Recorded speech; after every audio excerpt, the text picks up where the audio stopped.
회사의 법이 개념 요소에는 영리성과 법인성 이 두 가지가 있어요. 영리성과 법인성. 자, 어저께 개관을 하면서 회사라는 거 어떻게 된다 그랬죠? 주주들이 돈을 모아서 그 돈을 이사한테 맡겨갖고 그 이사가 돈 갖고 장사를 하도록 한다. 그 돈 갖고 이제 설비 투자도 하고 기타 등등 해갖고 장사를 하도록 해서 돈을 번다. 그리고 그 번 돈을 투자자들인 주주들한테 나눠준다. 이익 배당 등의 형식에서 나눠준다. 이렇게 얘기했죠. 그러니까 이 회사라는 거는 돈 벌기 위해서 있는 거야. 그리고 회사의 주인은 주주들인데 주주들이 회사에다가 투자를 하는 이유도 돈을 벌기 위해서예요. 여기서 장사해갖고 번 돈을 자기들이 나눠 갖기 위해서 한 거잖아. 그래서 저기서 말하는 회사의 개념 요소로 해서 영리성, 뭐 영리성이라는 게 그 돈 벌 목적이라는 거 아니에요.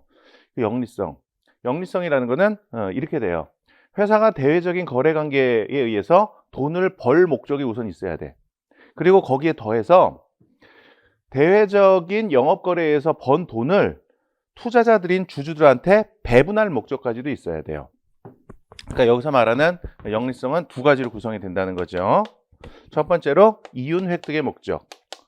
이윤 획득의 목적. 이게 있어야 되고, 그 다음에 획득한 이윤을 투자자들에게 분배할 목적.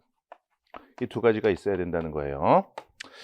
대외적인 영업 거래에 의해서 영업 거래를 통해서 돈을 벌 목적. 이게 있어야 되고, 그렇게 번 돈을 투자자들인 주주들한테 배분할 목적. 이 두 가지가 있어야 된다. 영리성의 개념은 이 두 가지예요.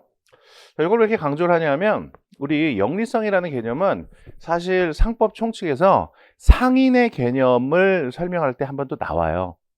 근데 우리는 이제 그건 범위는 아니죠. 그러니까 그것까지 굳이 알 필요는 없어요. 근데 비교 차원에서 그냥 한번 보면 상인의 개념 요소에서 나오는 영리성이라는 거는 이윤 획득의 목적만 있으면 돼요. 근데 회사의 개념 요소는 이윤 획득의 목적 플러스 분배의 목적까지도 있어야 된다는 거. 그러니까 이제 회사의 개념 요소로서의 목적, 영리성은 이윤 획득의 목적을 의미한다. 지문에 이렇게 나오면 그건 틀린 거지. 이윤 획득의 목적만 의미하는 건 아니니까. 분배의 목적까지 있어야만 인정이 되는 거니까요. 근데 그런 지문을 굳이 만드는 이유는 상인의 개념 요소로서의 영리성하고 비교를 하기 위해서 그런 거예요. 자, 그 다음에 그래서 이런 설명도 좀 해야지. 자, 어떤 단체가 이윤 획득의 목적은 있는데 분배의 목적이 없는 경우, 그 경우에는 그 단체는 상인이 될 수는 있지만 회사는 될 수가 없어요. 자, 우리 책에 소개되어 있는 예를 보면 서울특별시가 서울특별시 소유의 토지가 있을 수가 있죠. 유휴 토지, 놀고 있는 땅 그런 게 있을 수가 있죠. 그래서 이제 뭐 시장님이 이 토지 놀리면 뭐하냐? 야, 이 토지 주차장 영업에 사용하자. 그래서 주차장 영업을 시작을 해요.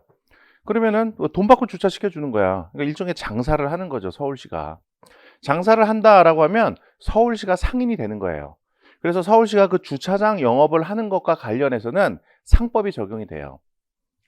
상법이 상법 총칙 상행위법 이런 것들이 적용이 되게 돼요. 하지만 그렇다고 해서 서울시가 회사가 되는 건 아니에요. 서울시는 이제 법인이긴 하죠. 권리의무의 귀속 주체가 될 수 있으니까. 법인이긴 하고 이윤 획득의 목적을 갖고 주차장 영업을 하지만 회사는 아니란 말이야. 왜? 서울시는 주차장 영업을 하는 데 있어서 그 주차장 영업을 통해서 얻은 이윤을 서울시의 구성원들에게 배분해 줄 목적은 없어요. 주차장 영업을 한 번 돈을 서울시 시민들의 공익을 위해서 지출할 목적은 있지. 시민들을 위해서 쓸 목적으로 장사를 하는 거지. 번 돈을 서울시민들의 구성원, 서울시의 구성원, 시민들이죠. 그 사람들한테 n분의 1로 배분할 목적으로 장사하는 게 아니란 말이에요. 그래서 방금 같은 경우에 서울시는 주차장 영업과 관련해서 상인이 될 수는 있지만 회사가 되지는 않는다. 이렇게 되는 거예요.